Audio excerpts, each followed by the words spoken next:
TS99 news కి స్వాగతం. Bulletin లో హెడ్లైన్స్ చూద్దాం. తెలంగాణ భవన్లో మీడియాతో మాట్లాడుతున్న మాజీ మంత్రి సింగిరెడ్డి నిరంజన్ రెడ్డి.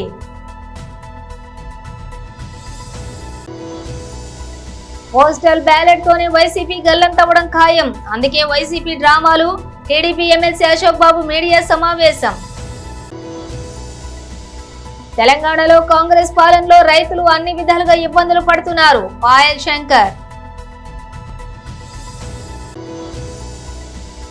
బ్యాంకు ఖాతాలో ₹1,00,000 వేస్తాం, మూతపడిన ఫ్యాక్టరీలు భారత్ లో పని ప్రారంభిస్తాం, రాహుల్ గాంధీ. ఇక డీటెయిల్స్ చూస్తే తెలంగాణ భవన్లో మీడియాతో మాట్లాడుతున్న మాజీ మంత్రి సింగిరెడ్డి నిరంజన్ రెడ్డి. రాష్ట్ర ప్రజానీకానికి అందరికీ కూడా నమస్కారాలు. ఒక ప్రజాస్వామ్య ప్రభుత్వం యొక్క ప్రస్థానంలో 6 మాసాల సమయం అనేటువంటిది చాలా విలువైంది, కీలకమైంది. మొదటి 6 మాసాల లోపలే ప్రజలు ఒక అంచనా వేసుకోవడానికి ప్రభుత్వ పనితీరు మీద, ప్రభుత్వ అధినేతల వ్యవహార సరళి మీద, వాళ్ళ కార్యదక్షత మీద, అదేవిధంగా వాళ్ళు ప్రజలకు ఇచ్చినటువంటి హామీలను నెరవేర్చడానికి వాళ్ళు చూపిస్తున్నటువంటి శ్రద్ధ మీద ప్రజలకు ఒక స్పష్టమైన అవగాహన వస్తుంది. 6 నెలలు నిజంగా చాలా ఎక్కువ సమయం. ఏదైనా ఒక ప్రభుత్వం అది ఏ దారి పడుతున్నది, ఎటువైపు పయనిస్తున్నది, ఆ ప్రభుత్వం యొక్క డైరెక్షన్ ఏంటి, దాన్ని అంచనా వేసుకోవడానికి ఈ 6 మాసాల కాలంలో రాష్ట్ర ప్రజానీకానికి స్పష్టంగా అర్థమైపోయింది. రేవంత్ రెడ్డి సర్కార్కు ఆ పార్టీ అధికారంలోకి వచ్చే కంటే ముందు ఇచ్చినటువంటి హామీలను నెరవేర్చే దాని మీద శ్రద్ధ లేదు. ఎంతసేపు ఆత్మస్తుతి, పరనింద అనేటువంటి ఒక ఏకైక అజెండాను మాత్రమే ముందు పెట్టుకొని సాగుతున్నట్లుగా స్పష్టంగా కనిపిస్తూ ఉన్నది. డైరెక్షన్ లెస్ ఉంది ప్రభుత్వం, ఓ దారితెన్ను లేకుండా ఉన్నది. ఒక నిర్మాణాత్మకమైనటువంటి పద్ధతిలో తాము ఇచ్చినటువంటి హామీల మీద ముందు దృష్టి పెట్టి ప్రజాపాలనను కొనసాగిస్తూ మునుపటి ప్రభుత్వం కంటే మెరుగైనటువంటి రీతిలో ఇగో మా ప్రభుత్వ చర్యలు ఉన్నాయి, మా ప్రభుత్వ విధానాలు ఉన్నాయి, మా ప్రభుత్వం యొక్క పనులు ఉన్నాయి, వీటి ఫలితం ప్రజలకు ఇట్లా అందుతుంది అని చెప్పి ఒక ఆత్మవిశ్వాసంతో చెప్పగలిగేటువంటి పరిస్థితి ఇలా ముఖ్యమంత్రి కానీ మంత్రిమండలి కానీ కనిపిస్తుంది. నోరు తెరిస్తే ఈ 6 మాసాల కాలంలో మనం చూసిందంతా కూడా గత ప్రభుత్వం మీద, గత ప్రభుత్వ అధినేతల మీద, గత ప్రభుత్వ కాలంలో సుమారు 9.5 ఏళ్ల కాలంలో ఈ రాష్ట్రంలో అమలైనటువంటి సంక్షేమం, అభివృద్ధికి సంబంధించిన అనేకమైన అంశాలు ఏ ఒక్కటి కూడా అది ప్రజలకు ఏది లాభం చేయనట్లు, సాంత్వన కూర్చనట్లు, మేలు ఒనగూరనట్లు, అన్నింటికన్నీ వైఫల్యమైనటువంటి విధంగానే వాటి మీదనే మాట్లాడుతూ వచ్చినారు. మిషన్ కాకతీయ అంటే ఫెయిల్ అన్నారు, మిషన్ భగీరథ ఫెయిల్ అన్నారు, కాళేశ్వరం ఫెయిల్ అన్నారు, డబుల్ బెడ్రూమ్ ఇళ్ళు కట్టనే లేదన్నారు. ఇక ఒకటి కాదు, 2 కాదు, గొర్రెలది ఫెయిల్ స్కీమ్ అన్నారు, అసలు ఇయ్యనే లేదన్నారు. ఏది తీసుకుంటే అది గత ప్రభుత్వ హయాంలో జరిగినటువంటి పనిని ఒక్కదాన్ని కూడా అవును ఈ ప్రభుత్వ హయాంలో ఇది జరిగింది, ఇది జరగలేదు, లేదా ఇది కొనదాకా జరగలేదు, లేదా ఇందులో పొరపాటు జరిగింది, ఈ రకమైన చర్చ ఎక్కడ లేదు. మొత్తమే ఏం జరగలేదని చెప్పి హోల్సేల్గా ఎగ్గొట్టేటువంటి మాటలు మాట్లాడడం, ఆ పథకాలకు కానీ ఆ ప్రయోజనాలకు కానీ దురుద్దేశాలను అంటగట్టడం. పోనీ అవి చేస్తూ మీరు చెప్పిందన్నా ఏదైనా మొదలుపెట్టి చేస్తున్నా అంటే ఇచ్చిన ఒక మాట మీద లేదు. ఉచిత బస్సు అనేటువంటి తప్ప, మహిళలకు ఉచిత బస్సు తప్ప ఒక్కటంటే ఒక్కటి కూడా మాట మీద నిలబడలేదు. ఎప్పుడు మాట్లాడినా చాలా ఎదుటోళ్ళు అడిగేటువంటి వాళ్ళు ఏం తెలియక అమాయకులు అడుగుతుండేమో, వీళ్ళకే విజ్ఞానం లేదేమో అనుకునేటట్లు ఎదురుదాడి చేసి మాట్లాడతాడు ముఖ్యమంత్రి కానీ మంత్రులు కానీ.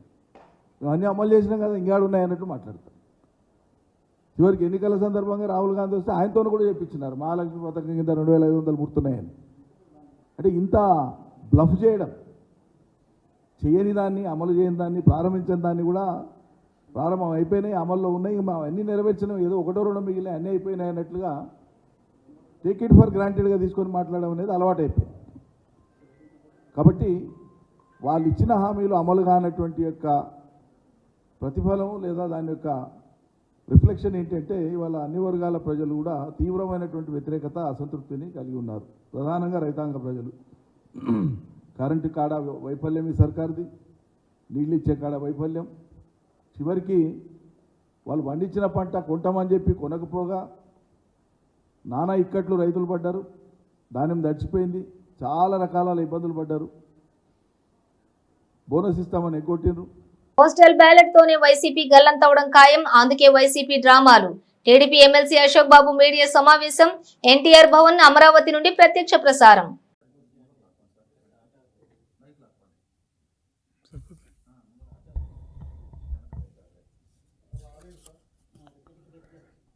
అందరికీ నమస్కారం. గత 2 రోజులుగా వైసీపీ పార్టీ నాయకులు ఎలక్షన్ కమిషన్ ఇచ్చిన సర్క్యులర్, పోస్టల్ బ్యాలెట్స్ మీద ఇచ్చిన ఒక క్లారిఫికేషన్ కానీ సర్క్యులర్ దాని మీద ఇది అన్యాయం, అక్రమం, ఎలక్షన్ కమిషన్కి అథారిటీ లేదని చెప్పి ఏదో వాళ్ళకి నచ్చిన భాషలో మాట్లాడుతున్నారు. నేను వైసీపీ నాయకులు చెప్పేది ఏంటంటే, అసలు మీరు ఏదైనా కాగితం ఇచ్చేటప్పుడు చదువుకోవడం నేర్చుకోండి. లేదు చదువు వచ్చిన వాడితో చదివించుకోండి.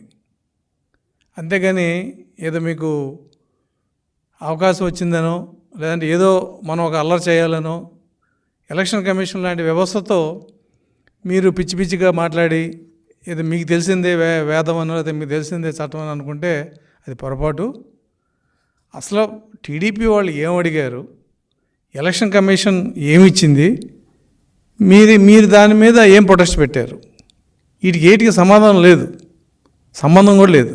సమాధానం సంబంధం రెండూ లేవు. ఏదో కాగితం ఇచ్చారు, ఒక 10 మంది నాయకులు వెళ్ళారు, అది పెద్ద ఇష్యూలాగా ఎలక్షన్ కమిషన్లో ఒక విజ్ఞాపన పత్రం ఇచ్చి బయట ప్రెస్కి వచ్చి టీడీపీను ఎలక్షన్ కమిషను కలిసిపోయింది అంటున్నారు. ఆ సజ్జల రామకృష్ణారెడ్డి ఇంకెక్కువ మాట్లాడుతున్నాడు. వైరస్ అండి, టీడీపీ వైరస్ ఎలక్షన్ కమిషన్ సోకిందంట. మేము వైరస్ అయితే నువ్వు క్యాన్సరు ఈ రాష్ట్రానికి. కాబట్టి మాట్లాడేటప్పుడు భాష కూడా అవసరం. అధికారం ఉందనో లేదా మైకులోనో మీ సొంతం కాబట్టి మీ ఇష్టం మాట్లాడితే అది కరెక్ట్ కాదు. ఎలక్షన్ కమిషన్ని టీడీపీ ఏమడిగింది, మేము 10/5/2024 ఒక రిప్రజెంటేషన్ ఇచ్చాం. ఏమని, అయ్యా పలానా రూల్లో బ్యాలెట్ పేపర్ మీద ఆర్ఓ గారి ఫాస్ట్ మెయిల్ కానీ సిగ్నేచర్ కానీ లేకపోతే రిజెక్ట్ చేసే ప్రొవిజన్ లేదు. అటువంటిది ఏదైనా జరిగితే ఎక్కడన్నా బ్యాలెట్ పేపర్ మీద కావాలని వేయకపోయినా లేదు పొరపాటున వేయకపోయినా బ్యాలెట్ పేపర్ వెనకాల మామూలుగా మన ఎలక్షన్లో అయితే సంతకాలు పెడతారు ఆ ప్రిసైడింగ్ ఆఫీసరు. ఇక్కడ ప్రిసైడింగ్ ఆఫీసర్ ఉండడు కాబట్టి ఆర్ఓఏ కాబట్టి ఆర్ఓ గారి ఫాస్ట్ మెయిల్ దాని మీద ముద్ర వేయాలి. ఒకసారి మర్చిపోవచ్చు, లేదు పని హడావుడిలోనో కావాలనో సంతకం పెట్టలేకపోవచ్చు. ఏ సందర్భంలో అయినా సరే, కారణం ఏదైనా సరే, అటువంటి ఫాస్ట్ మెయిల్ కానీ ముద్ర కానీ లేనప్పుడు ఆ పోస్టల్ బ్యాలెట్ని రిజెక్ట్ చేయొద్దని చెప్పి మేము ఎలక్షన్ కమిషన్ అడిగాం. అది కూడా ఏంటి, అది రూల్లో ఉంది. ఎలక్షన్ కమిషన్ ఇచ్చిన 19/7/2023 సర్క్యులర్లో అది రూల్లో ఉంది. మీరు కౌంటింగ్ అప్పుడు ఇది ఇబ్బంది అవుతుంది, కొంతమంది ఆర్ఓలు తెలియక ఫాస్ట్ మెయిల్ లేదు కాబట్టి బ్యాలెట్ డూప్లికేట్ అనో లేదా ఈ బ్యాలెట్ ఇన్వాలిడ్ అనేది పక్కన పెట్టేస్తారు. ఎందుకంటే పోస్టల్ బ్యాలెట్కి ఈవీఎంలు పెట్టిన అధికారులు ఉన్నారు ఇవాళ. అంతటి మేధావులు ఇవాళ ఎలక్షన్ డ్యూటీలో పనిచేస్తున్నారు. కాబట్టి ఏది చెప్పినా స్పష్టంగా ఎలక్షన్ కమిషన్ చెప్పితేనే కింద కౌంటింగ్లో అది అమలవుతుంది తప్ప నోటి మాటకి చెప్తే కుదరదు. ఈ రూల్ని మీరు స్పెసిఫిక్గా రూల్ ఇలా ఉంది కాబట్టి పోస్టల్ బ్యాలెట్. తెలంగాణలో కాంగ్రెస్ ప్రభుత్వ పాలనలో రైతులు అన్ని విధాలుగా ఇబ్బందులు పడుతున్నారని, విత్తనాలు అందుబాటులో లేవు, నకిలీ విత్తనాలను ప్రభుత్వం అరికట్టలేకపోతోందని, నకిలీ విత్తనాలను అమ్మే వారిపై కఠిన చర్య లేవని ఆదిలాబాద్ ఎమ్మెల్యే శ్రీ పాయల్ శంకర్ ఆగ్రహం వ్యక్తం చేశారు. రైతు సమస్యలను తక్షణమే పరిష్కరించాలని, పరిష్కరించని పక్షంలో రైతులతో కలిసి బీజేపీ ఆధ్వర్యంలో ఉద్యమిస్తామన్నారు. నకిలీ విత్తనాలని అరికట్టడంలో ప్రభుత్వం పూర్తిగా వైఫల్యం చెందింది. ఒక నేరస్తుడు నకిలీ విత్తనాలతో దొరికి మళ్ళీ 4 గంటల తర్వాత బయటకు వచ్చి నాకేం చేయగలుగుతుంది ఈ చట్టం, ఎప్పుడో 1960లో ఉన్నటువంటి ఆ చట్టాన్ని ఇప్పుడు అమలు చేస్తామంటే అది ఎక్కడా కూడా డూప్లికేట్ విత్తనాలని కంట్రోల్ చేసేటటువంటి పరిస్థితి లేదు. ఈరోజు భారతీయ జనతా పార్టీ అదేవిధంగా మిగతా రాజకీయ పక్షాల తరఫున కూడా రాష్ట్ర ప్రధాన కార్యదర్శి గారికి ఉన్నటువంటి పరిస్థితి అంతా కూడా వివరించడం జరిగింది. ఇప్పటికైనా ఈ ప్రభుత్వం మేల్కొనాలా? కేవలం రాజకీయాల మీదనే సోనియా గాంధీ గారి మీద చూపిస్తున్నటువంటి ప్రేమ, ప్రియాంక గాంధీ గారి మీద చూపిస్తున్నటువంటి ప్రేమ ఈ రాష్ట్ర ముఖ్యమంత్రి గారు రైతుల మీద చూపియారని అనుమానం వస్తూ ఉన్నది. మీరంతా ఢిల్లీ పోయి మీరు రావాలి అని ఇంత బతిమలాడి పిలిపించుకునే ప్రయత్నం చేస్తున్నారు కదా. ఈ రాష్ట్రంలో ఉన్నటువంటి రైతులు పడుతున్నటువంటి కష్టాలు మీకు కనిపిస్తలేవా? ఈ రాష్ట్రంలో ప్రభుత్వంలో ఉన్నటువంటి పెద్దలు ఒక్కసారి ఆత్మవిమర్శన చేసుకోవాలా. ఇప్పుడైనా ఈ ప్రభుత్వం మేల్కొనాలా? ఇంకొక 24 గంటలు ఈ ప్రభుత్వానికి సమయం ఇస్తున్నాం. జరిగినటువంటి తప్పుల్ని వెంటనే సరిదిద్దుకోండి. ఏ జిల్లాలో ఏ విత్తనాల డిమాండ్ ఉన్నదో వెంటనే ఆయా కంపెనీలకు మీరు డైరెక్షన్ ఇవ్వాలా. ఈరోజు కంపెనీలు కృత్రిమ కొరతలు సృష్టిస్తూ ఉన్నాయి. ఎక్కడికి వెళ్ళినాయి మీ టాస్క్ ఫోర్సులు? ఏమైపోయినాయి వ్యవసాయ శాఖలు ఉన్నటువంటి విజిలెన్స్? వ్యవసాయ శాఖకు పని ఉంటుందే ఈ 15 నుంచి 20 రోజులు నెల. ఈ నెల రోజులు కూడా వ్యవసాయ శాఖ పని చేయకపోతే మళ్ళీ ఇంకెప్పుడు పని చేస్తుంది? అందుకే భారతీయ జనతా పార్టీ పక్షాన ఈ ప్రభుత్వాన్ని డిమాండ్ చేస్తున్నాం. ఈ ఏవైతే రుణమాఫీ విషయం మీద కానీ, అదేవిధంగా డూప్లికేట్ విత్తనాలు మార్కెట్లో నిరోధించడంలో కానీ, అదేవిధంగా మిగతా కావలసినటువంటి సీడ్ ఏదైతే విత్తనాలు రైతులకు అందుబాటులో తీసుకురావడంలో కానీ, ఈ 3 విషయాలపై ప్రభుత్వం వెంటనే చర్యలు తీసుకోవాలా. లేకుంటే ఈ 48 గంటల తర్వాత రైతులతో కలిసి ఉద్యమాలు చేయాల్సి వస్తుంది. దానికి ఈ రాష్ట్రంలో ఏది జరిగినా ఈ ప్రభుత్వమే బాధ్యత వహించాల్సి వస్తుందని ఈ సందర్భంగా తెలియజేస్తున్నాం. బ్యాంకు ఖాతాలో 1,00,000 వేస్తాం, మూతపడిన ఫ్యాక్టరీలు భారత్ లో పని ప్రారంభిస్తాం. రాహుల్ గాంధీ. नरेंद्र मोदी ने बेरोजगारी फैलाई, उत्तर प्रदेश के युवाओं को चोट पहुंचाई। आपसे कहा, युवाओं नाली के ओर जाओ, नाली में पाइप डालो, नाली में से गैस निकलेगी, पाइप को चूल्हे में लगाओ और पकौड़े बनाओ। और उसके बाद कहते हैं परमात्मा ने कहा है कि मैं हिंदुस्तान के युवाओं को नाली के गैस से पकौड़े पकाना सिखाऊं। आपको बेरोजगार बनाया, 30 लाख सरकारी नौकरियां इंडिया गठबंधन के आते ही आपके हवाले कर देंगे। बेरोजगार युवाओं के बैंक अकाउंट में, गर्मी है काफी,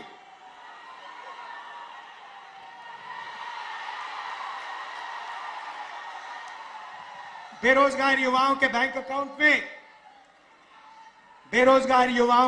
अकाउंट में महीने के 8,500 रुपए, साल के 1 लाख रुपए खटाखट पहली नौकरी पक्की स्कीम में। भाई और बहनों, ये जो हम आपके जेब में पैसा डाल रहे हैं इसके पीछे सोच है। नरेंद्र मोदी ने 22 अरबपति बनाए, उन्होंने पैसा इंग्लैंड भेजा, अमेरिका भेजा, जापान भेजा, दुबई भेजा। हम आपके जेब में पैसा डाल रहे हैं। आप इस पैसे को गांव में, शहरों में, कस्बों में खर्चोगे। आप स्कूटर खरीदोगे, मोटरसाइकिल खरीदोगे, आप घड़ी खरीदोगे, मोबाइल फोन खरीदोगे, शर्ट पैंट खरीदोगे। जैसे ही आप ये चीजें खरीदोगे, हिंदुस्तान की फैक्ट्रियां चालू हो जाएंगी और उन्हीं फैक्ट्रियों में हिंदुस्तान के युवाओं को रोजगार मिलना शुरू हो जाएगा। हम हिंदुस्तान की अर्थव्यवस्था को जंप स्टार्ट करने जा रहे हैं। जैसे फ्यूल टैंक में पेट्रोल डाला जाता है, उसके बाद चाबी घुमाई जाती है, वैसे हम आपके फ्यूल टैंक में पेट्रोल डाल रहे हैं, धन डाल रहे हैं। उसके बाद चाबी घुमाएंगे, हिंदुस्तान की अर्थव्यवस्था चालू हो जाएगी, आपको रोजगार मिलेगा। రాష్ట్రంలో వచ్చే నెల 4వ తేదీన జరగనున్న ఓట్ల లెక్కింపు కార్యక్రమాన్ని విజయవంతంగా నిర్వహించేందుకు చేస్తున్న ముందస్తు ఏర్పాట్లను న్యూఢిల్లీ నిర్వచన్ సదన్ నుండి వీడియో కాన్ఫరెన్స్ ద్వారా సమీక్షిస్తున్న senior deputy election commissioner Nitish Vyas భారత ఎన్నికల సంఘం మార్గదర్శకాలను పాటిస్తూ ఓట్ల లెక్కింపు కార్యక్రమానికి త్వరితగతిన ఖచ్చితమైన ఫలితాల ప్రకటనకు శాంతి భద్రతల పరిరక్షణకు నియోజకవర్గాల వారీగా ఇప్పటి వరకు చేసిన ఏర్పాట్లను తీసుకుంటున్న చర్యలను ఈ సమావేశంలో ఆయన సమీక్షిస్తున్నారు. రాష్ట్ర ఎన్నికల సంఘం కార్యాలయం నుండి రాష్ట్ర ప్రధాన ఎన్నికల అధికారి Mukesh Kumar Meena, state police nodal officer additional DGS Bagchi, అదనపు సీఈఓ ఎంఎన్ హరేంద్ర ప్రసాద్ తో పాటు రాష్ట్రంలోని అన్ని నియోజకవర్గాల ఆర్వోలు, జిల్లా ఎన్నికల అధికారులు మరియు పోలీస్ కమిషనర్లు, ఎస్పీలు వారి నియోజకవర్గాల నుండి ఈ వీడియో కాన్ఫరెన్స్ లోని పాల్గొన్నారు.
చిత్తూరు పట్టణంలో కొందరు వ్యక్తులు అక్రమంగా కర్ణాటక రాష్ట్రం నుండి మద్యాన్ని చిత్తూరుకి తరలించి అమ్ముతున్నారనే సమాచారం మేరకు రాజశ్రీ చిత్తూరు జిల్లా SP Shri VN Manikanta Chandolu IPS వారి ఆదేశాల మేరకు మరియు Shri M Rajagopal Reddy sub divisional police officer Chittoor వారి పర్యవేక్షణలోని Chittoor 2 town police station inspector K Valasayya మరియు ఎస్ఐ టి ప్రసాద్ మరియు సిబ్బంది కలిసి చిత్తూరు టౌన్ నందు అక్రమ కర్ణాటక మద్యం అమ్ముతున్న వ్యక్తులపై నిఘా ఉంచడం జరిగింది.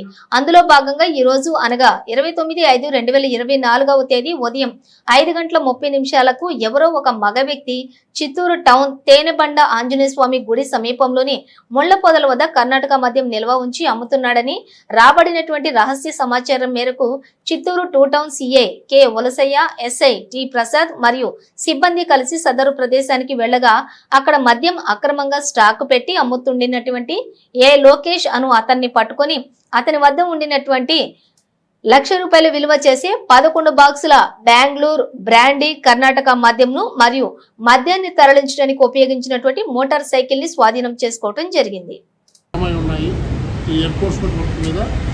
మాకు ఈరోజు తెల్లవారుజామున రాబడిన ఖచ్చితమైన సమాచారం మేరకు ఈ తేనెబండ సమీపంలో ఈ ముద్దాయి లోకేష్ అరెస్ట్ చేసి అతని వద్ద నుండి 12 బాక్సులు కర్ణాటక మద్యమే ఎన్డీపీఎల్ కర్ణాటక మద్యము దాదాపు 98 లీటర్లు ₹1,00,000 విలువ చేసేది ఇక్కడ మొలబాగల నుంచి తీసుకొని వచ్చి ఇక్కడ కౌంటింగ్ నిమిత్తమై ఎవరికైనా తెలిసిన వాళ్ళకు ఎవరికైనా సేల్స్ అమ్మే నిమిత్తమై తీసుకొని వచ్చి అమ్ముతూ ఉన్నాడు. ఇతన్ని అరెస్ట్ చేసి ఇతని స్వాధీనం నుండి 12 బాక్సుల మద్యాన్ని మన 2 టౌన్ సి ఉసయ్య గారు, తర్వాత ఎస్ఐ ప్రసాద్ గారు, తర్వాత మన ఐడి పార్టీ వీళ్ళు అంతా కూడా కలిసి చేయటం జరిగింది. అట్లే ఇతడు నేర చరిత్ర కూడా గతంలో ఉంది. ఇతడు పూతలపట్టులో గతంలో ఒక రాబరీ కేసులో ముద్దాయిగా ఉన్నాడు. తర్వాత చిత్తూరు 1 టౌన్లో కూడా ఒక 269, 270 కేసులో ఉన్నాడు. అట్లే ఈ 2 టౌన్లో ఒక ట్రాక్టర్ దొంగతనం కేసులో ఉన్నాడు. గతంలో ఈ చిత్తూరు 2 టౌన్లోనే ఇదే ఎక్సైజ్ యాక్ట్ కింద కర్ణాటక మద్యం అమ్ముకుంటూ కూడా పట్టుకోవడం జరిగింది. ఇతన్ని ఆల్రెడీ బౌండ్ ఓవర్ కూడా ఎంఆర్ఓ దగ్గర చేయడం జరిగింది. అయినా కానీ కూడా అది బ్రీచ్ అయిపోయి దాన్ని ఉల్లంఘించి చేస్తున్నాడు. కొన్ని అరెస్ట్ చేసి రిమాండ్ చేస్తున్నాం. తర్వాత కూడా ఎంఆర్ఓ దగ్గర ప్రొడ్యూస్ చేసి అతన్ని మేము బౌండ్ ఓవర్ 1 lakh చేశాము. ఆ అమౌంట్ కూడా మేము గవర్నమెంట్కు కట్టించే ప్రయత్నం అయితే చేస్తాం. ఇతనిపై సీటు కూడా తిరగడం జరుగుతూ ఉంది. ప్రజలందరికీ ఒకటే చెప్తా ఉన్నాము, మాకు దయచేసి ఈ 3 రోజులు ప్రభుత్వం మద్యం 3, 4, 5 తేదీలు ఆల్రెడీ బంధన్ ఇచ్చారు. కాబట్టి ఇట్లా అక్రమ మద్యం వ్యాపారస్తులు లాభం కొరకని వాళ్ళు కర్ణాటక నుంచి మద్యం తెప్పించి ప్రజలకు అమ్మే నెపంతో చేస్తారు. కాబట్టి చిత్తూరు జిల్లా శాంతిపురం మండలం పరిధిలోని నిజంపేట నంజంపేటలోని బుధవారం రాత్రి ఇరు వర్గాల మధ్య ఘర్షణ చోటు చేసుకుంది. తమ కుటుంబంపై నంజంపేట గ్రామానికి చెందిన సుమారుగా 15 మంది దాడి చేశారని వీసీకే పార్టీ ఎమ్మెల్యే అభ్యర్థి గోవిందప్ప ఆరోపించారు. ఈ సందర్భంగా ఆయన మీడియాతో మాట్లాడారు. తన తమ్ముడు కృష్ణమూర్తి బెంగళూరు నుండి తమ గ్రామమైన గట్టూరుకు వెళుతూ ఉండగా తమ కారుపై రాళ్లతోటి దాడి చేశారన్నారు. రాళ్లతోటి కారుపై ఎందుకు దాడి చేశారని ప్రశ్నించినందుకు తమపై కర్రలు రాళ్లతో దాడి చేశారన్నారు. గతంలోనూ 2 సార్లు దాడి చేశారని ఆరోపించారు. ఈ ఘర్షణలోనే తమ కుటుంబ సభ్యులకు తీవ్ర గాయాలయ్యాయన్నారు. గాయపడిన వారిని కుప్పం ప్రభుత్వ ఆసుపత్రిలోని ప్రాథమిక చికిత్స అనంతరం కుప్పం పిఈఎస్ ఆసుపత్రికి కూడా తరలించారు. ఘర్షణకు గల కారణాలను రాళ్లబుద్దుగూరు పోలీసు విచారణలో ఇంకా తెలియాల్సి ఉంది. నాగభూషణం అనేవారు మా తమ్ముడు బెంగళూరులో రియల్ ఎస్టేట్ వ్యాపారం ముగించుకొని ఇంటికి వస్తుండగా దారిలో వెంబడించి రాళ్ళు వేస్తే వాళ్ళని ఫాలో చేసుకుని వెళుతుండగా ప్లాన్ ప్రకారం మా తమ్ముని పైన మా కుటుంబం పైన ఆ గ్రామస్తులు ఈ 3 వ్యక్తులు వాళ్ళ కుటుంబ సభ్యులు కూడా దాడి చేసి హాస్పిటల్ పాలు చేసినారు. మాకు న్యాయం జరగాలని కోరి ప్రార్థిస్తున్నాను. బ్రిటన్ ముగించే ముందు హెడ్లైన్స్ మరోసారి. తెలంగాణ భవన్లో మీడియాతో మాట్లాడుతున్న మాజీ మంత్రి సింగిరెడ్డి నిరంజన్ రెడ్డి.